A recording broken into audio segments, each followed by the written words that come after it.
upside down and inside out. I'm about to show all you folks what it's all about. Now it's time for me to get on the mic and make this tag team party hype. I'm taking it back to the old school, cause I'm an old fool who's so cool. If you wanna get down, I'm gonna show you the way. Whoop, there it is, let me hear you say. Whoop,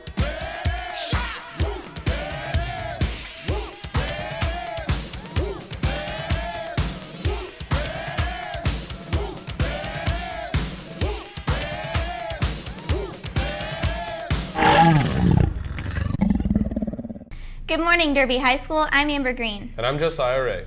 The last day to order your 2010-2011 yearbook is April 22nd. Time is running out, so stop by K11 to pick up an order form or visit pantheryearbook.com. We will bring you inside the yearbook class to show you what it takes to produce the Panther yearbook. Derby High School has recently hired a new teacher. Straight from Andover High, Mr. Kelly Glasscock has brought a fresh, new look to the Derby Panther yearbook. Let's take a look at how this year's yearbook is coming along. The yearbook program at Derby High has a very strong tradition.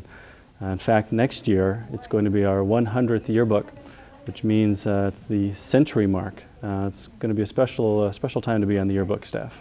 What makes a story worthy of being in the yearbook? It has to be something interesting, something different, something that people don't see or hear about every day, and something people may not know about, but it's going on in our school. We try our hardest to make deadlines, but it's up to everyone to be committed and to make our deadlines. And sometimes it's easy if you do what you're supposed to do in class. Programs used for building the yearbook.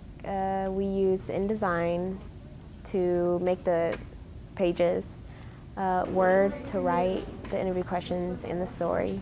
Usually there's a story every spread, each page. So if not, then it's usually just a picture, but it's usually on every spread. The hardest part of being in yearbook is making deadlines and not getting lazy. A photo that is worthy of being in the yearbook has to tell a story in itself and have the specific qualities that it takes to have a good picture. The yearbook is one of the most unique classes you could take at any high school. It's really hands-on, so you're taking pictures, you're writing stories, you're designing pages. Really can be catered to anybody's skills, so you can find something that you like on yearbook. As the 2011 school year comes to an end, students and faculty are looking forward to see how the yearbook turns out. I'm Amber Green, now back to you in the studio. Silas May has been hard at work producing a documentary on Derby High School for its centennial. This latest installment covers the 80s and 90s. Derby High School's growth only increased in the 1980s and 1990s. During these decades, Derby students won many awards and honors for the school, and many of the traditions that Derby students still observe today were established. Students at Derby High School won championships in several sports during the 80s and 90s. The wrestling team had several excellent seasons in the 80s, winning state championships in 1985 and 1986. And the gymnastics team dominated the 90s with 3 state championships in 1991, 1998, and 1999. However, the most triumphant moment in Derby sports in this period was Derby's first state championship in football, which the team claimed in 1994. When I was in school, it was the height of our football team. My senior year was the first year we won state, so we had an amazing football team.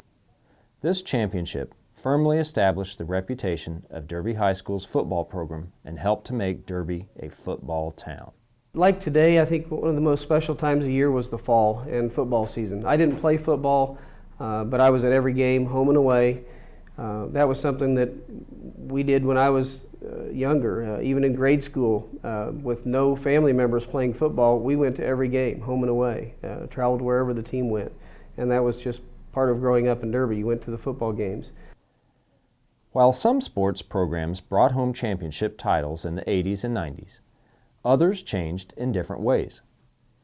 In 1981, the girls and boys track teams were combined into one team under a new coaching staff. The track program grew under this format, and the program is still run in this way today. Derby also gained a soccer program in 1980. Though the team performed well on the field, The fact that so few schools in Kansas had a soccer team at the time of the program's introduction unfortunately meant that there was no state championship for the team to strive for in the program's early years. Many traditions that DHS students take pride in today have their roots in the 1980s. Derby's homecoming festivities intensified during these years. The spirit was contagious. Everybody bought spirit ribbons from the cheerleaders and wore the green, and it made football season extra special. With the introduction of Spirit Weeks, Derby students began to show their school pride with themed dress days. Another tradition, powder puff football, started out in the 80s. Junior and senior girls took the field once a year to face off in a game of football.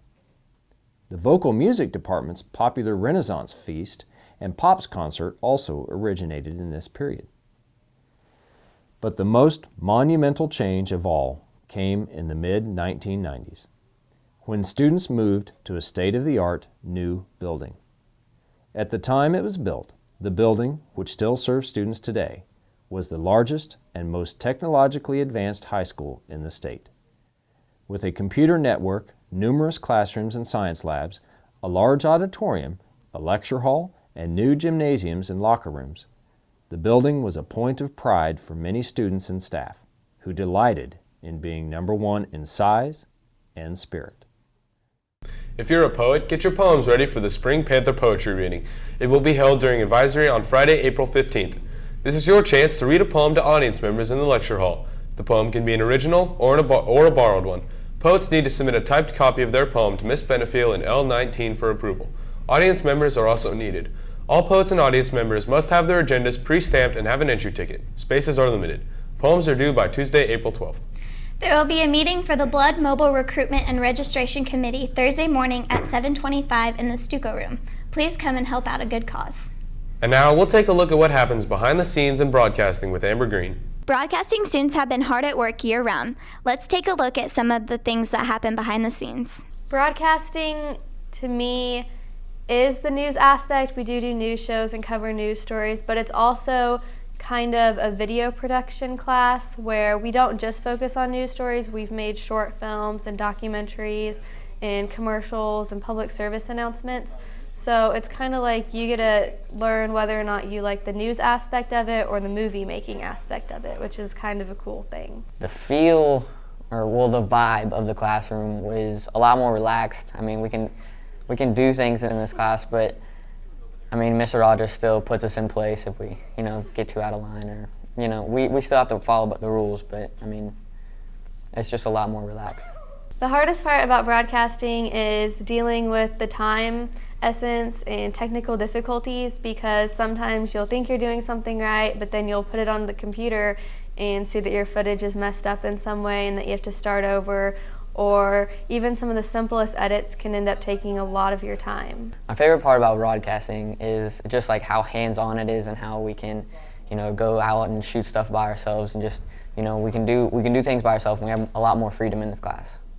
A live show takes a lot of help. We have all the equipment, obviously, like our switcher and the cameras and everything that we need to broadcast it to the whole school. But we also need the people who are going to anchor the show. We need somebody on each of the cameras. We have a floor manager to tell when the anchor needs to start talking. There's also the director who keeps everybody informed on what needs to happen next in the show. There's somebody on audio controls, controlling the audio so it's not too loud or too soft. And then we also have the person who switches between the live video in the studio and then the stories we've made. Broadcasting is just really, really fun. Like I said, it's really hands-on. You're graded on how you work, graded on your product at the end, and it's just really fun, and I guarantee you'll have fun in here. I'm Amber Green, and back to you in the studios. We will be right back after this public service announcement. Everybody dance now! Let's go! Ho! Let's go! Rock! Rock! Say what? Rock! Let's go! Everybody dance now! Rock this party! Dance everybody! Make it hot in this party! Don't stop! Move your body! Rock this party! Dance everybody! Make it hot in this party!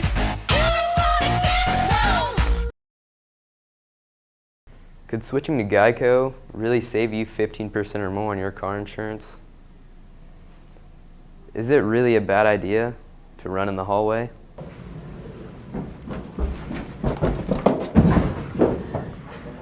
Geico, 15 minutes could save you 15% or more. I'm Sierra Doctor. And I'm Garrett Dinsmore. Tomorrow there will be an international club meeting at 7:30 in L6 and a Key Club meeting at 7:15 in room P4. There is also a K Club meeting at 7:20 in E11. Check it out even if you are not a current member. There will be lots of important items to discuss. 2 weeks ago, the Derby Panther Pals basketball team played the Andover Trojans. Let's go to Cadre for a recap of the game. What's up, you guys? This is Cadre Smith, and I'm here today at the Derby Panther Pals basketball game. The Derby Panther Pals basketball games give special education students a chance to play a real sport that they would not have somewhere else. Derby started the game with scoring the first 11 points thanks to the Panther Pal All-Star, Chelsea Davis. Andover made a strong comeback in the second quarter, which led the game to end in a 29-28 loss for the Derby Panthers. But the crowd didn't seem to mind by showing their respect to all our Derby Panther Pals. Back to you at the KDHS table. Southwestern College has announced this year's Rotary Leadership Camp. Adventures Out There is to be held June 4th through 8th on the campus of Southwestern College. If you are interested in expanding your leadership skills, motivation, and teamwork, stop by the counseling office for more information. And we'll be right back after these brief messages.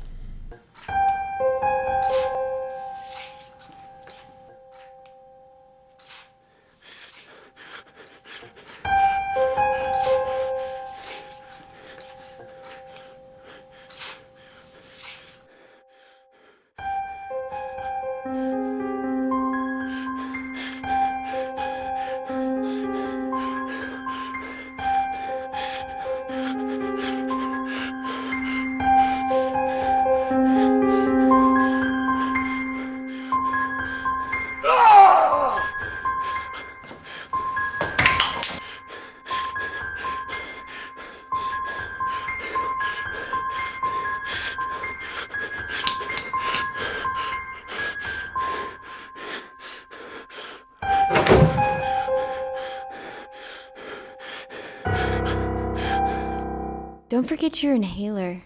It could be deadly.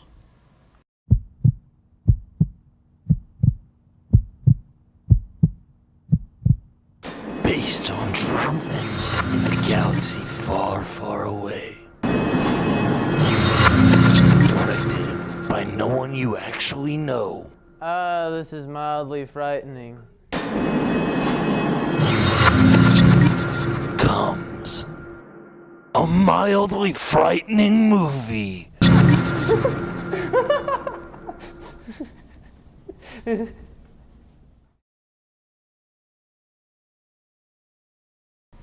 Could switching to Geico really save you 15% or more on your car insurance?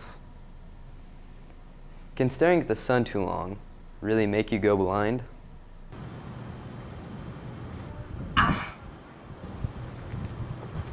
Geico, 15 minutes could save you 15% or more. The DHS Orchestra will present a concert on Thursday evening, March 17th at 7:30 p.m. in the DHS Auditorium. Admission is free. The orchestra will perform music that is boisterous, playful, frolicsome, fiery, and Irish. Come and enjoy some great music and support our orchestra musicians. And last week, the band played a concert in the auditorium. Let's take a closer look at their performance. The Derby High School band concert was last Tuesday in the DHS Auditorium. The band concert started out with concert bands, then Finsonic Band, Wind Ensemble, Percussion Ensemble, and ended with a fun, upbeat performance by the Jazz Ensemble. The bands were directed by music teachers Mr. DeVault and Mr. Keller. The auditorium was full of family and friends to support our Panther Band. From all of us here at KDHS, have a good spring break! Spring break!